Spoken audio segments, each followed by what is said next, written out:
Marc, chapitre 5. Ils arrivèrent à l'autre bord de la mer, dans le pays des Gadaréniens. Aussitôt que Jésus fut hors de la barque, il vint au-devant de lui un homme sortant des sépulcres et possédé d'un esprit impur. Cet homme avait sa demeure dans les sépulcres et personne ne pouvait plus le lier, même avec une chaîne. Car souvent il avait eu les fers aux pieds et avait été lié de chaînes, mais il avait rompu les chaînes et brisé les fers, et personne n'avait la force de le dompter. Il était sans cesse nuit et jour dans les sépulcres et sur les montagnes, criant et se meurtrissant avec des pierres. Ayant vu Jésus de loin, il accourut, se prosterna devant lui et s'écria d'une voix forte : « Qu'y a-t-il entre moi et toi, Jésus, fils du Dieu Très-Haut ? Je t'en conjure, au nom de Dieu, ne me tourmente pas. » Car Jésus lui disait : « Sors de cet homme, esprit impur. » Et il lui demanda : « Quel est ton nom ? » ?»« Légion est mon nom, lui répondit-il, car nous sommes plusieurs. » Et il le priait instamment de ne pas les envoyer hors du pays. Il y avait là, vers la montagne, un grand troupeau de pourceaux qui paissaient. Et les démons le prièrent, disant : « Envoie-nous dans ces pourceaux, afin que nous entrions en eux. » Il le leur permit.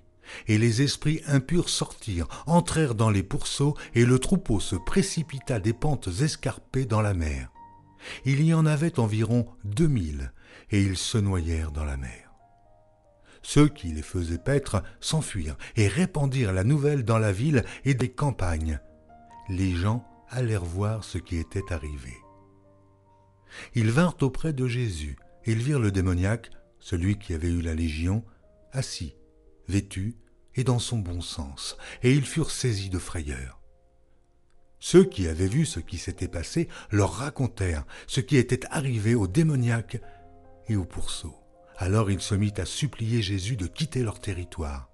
Comme il montait dans la barque, celui qui avait été démoniaque lui demanda la permission de rester avec lui.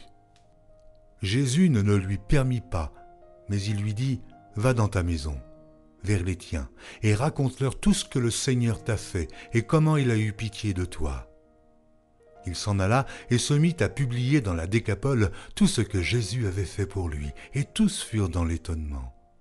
Jésus, dans la barque, regagna l'autre rive où une grande foule s'assembla près de lui. Il était au bord de la mer.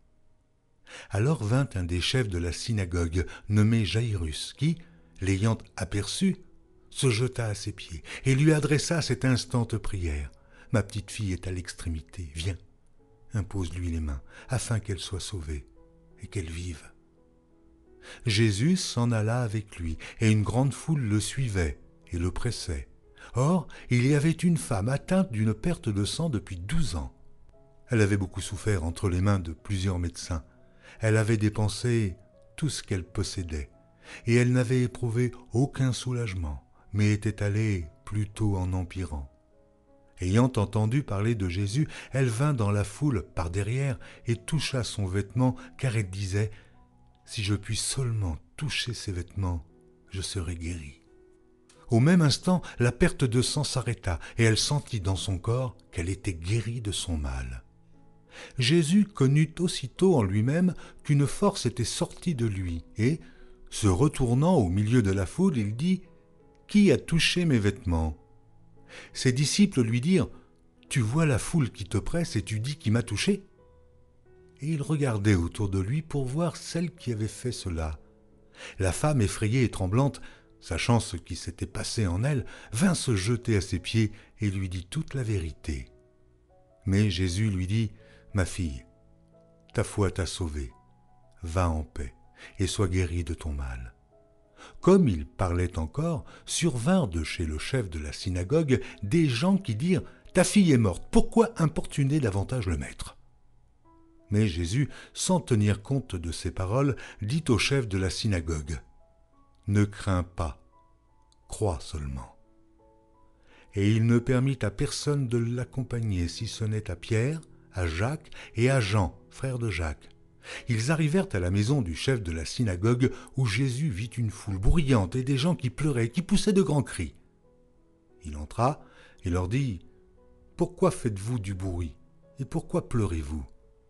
L'enfant n'est pas morte, mais elle dort. » et ils se moquaient de lui. Alors, ayant fait sortir tout le monde, il prit avec lui le père et la mère de l'enfant et ceux qui l'avaient accompagné, et il entra où était l'enfant.